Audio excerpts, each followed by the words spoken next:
Yo guys, I decided to create a guide for Enhancement Shaman for Mage Tower, and the simple reason is that I find it very easy and you can actually complete it very fast and very easily.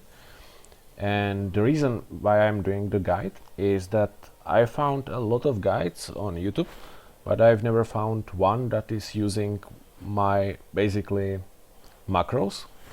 So I decided to look at macros in this guide, and if you want you can actually look up different guides and look at their strategy. Mine was pretty simple, but as for macros I think these are very helpful and you can actually apply it to multiple other mage towers. Well, the first my line of thinking was that there are many things that you want to stop, like kick, hex or stuff, but usually it's always the same target. Like in Enhancement Mage Tower there are only 3 NPCs and you always want to kick the runeseer, you always want to hex Sigryn, and that's pretty much it. So what I did was actually that I made macros. One macro for hexing Sigryn, so I target her, I hex her, and then I switch target back to what I was targeting before. The same for runekeeper, or sorry, runeseer. I target runeseer and then I kick him. And also there is the mechanic of the Jarl, whatever.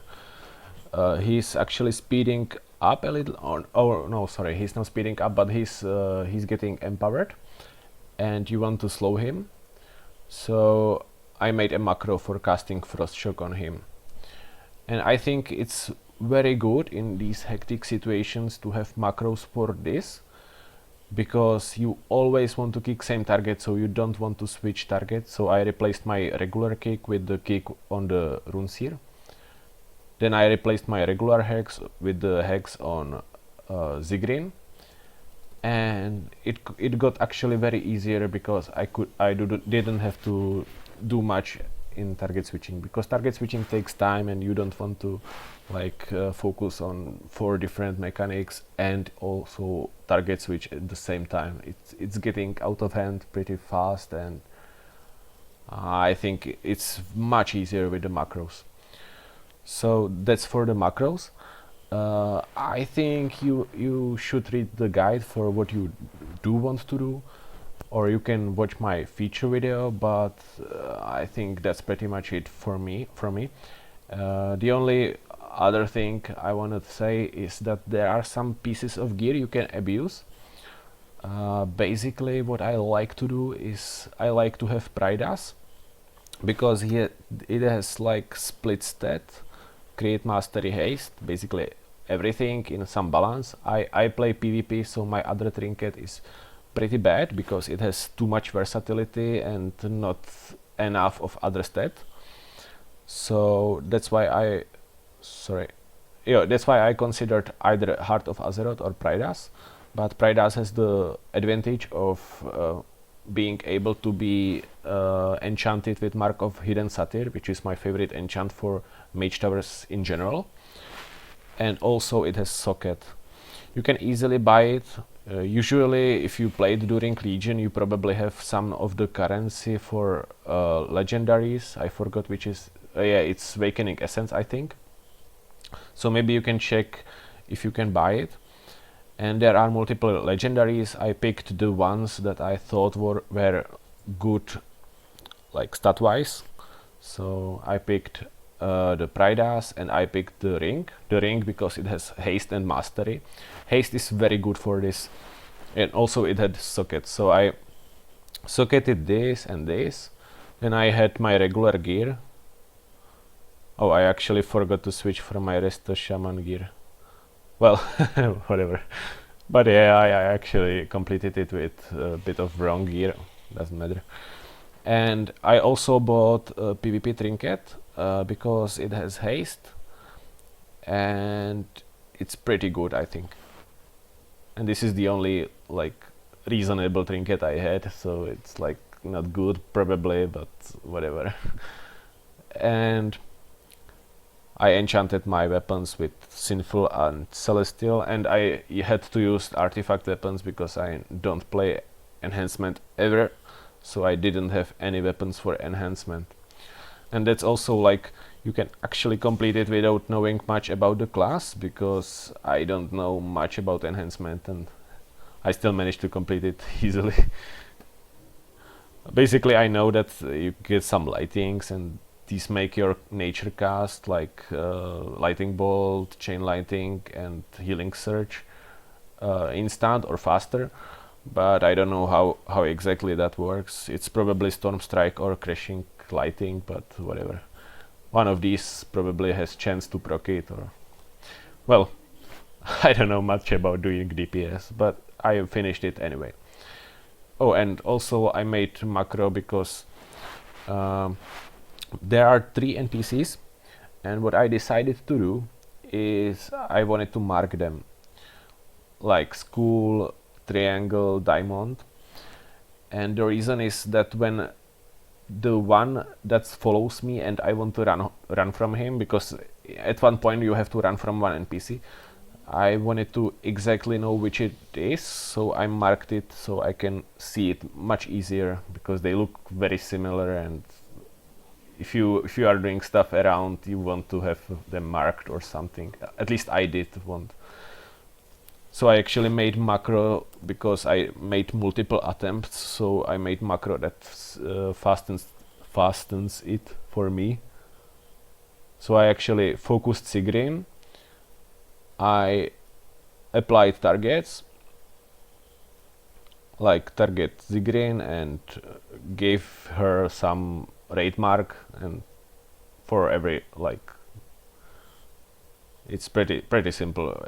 I marked every of them, and also I cast Earth Shield on myself just because I wanted to spare a keybind, so I don't have to press 3 buttons at the start. So I always pressed only H, and then like Z or 5 to drop the totem, and that's pretty much it.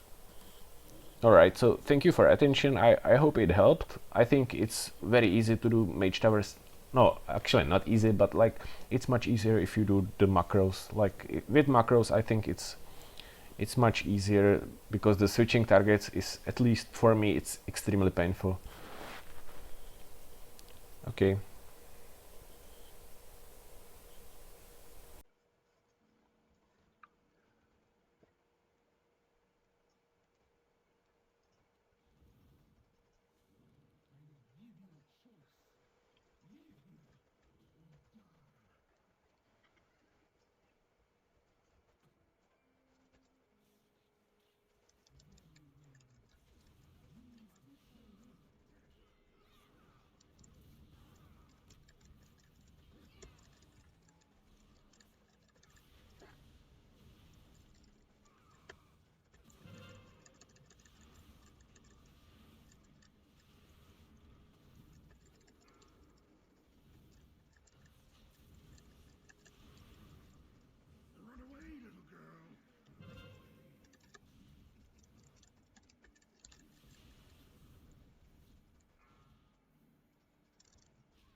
Four, three, two, one.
two, one.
Run away, little girl. Run away.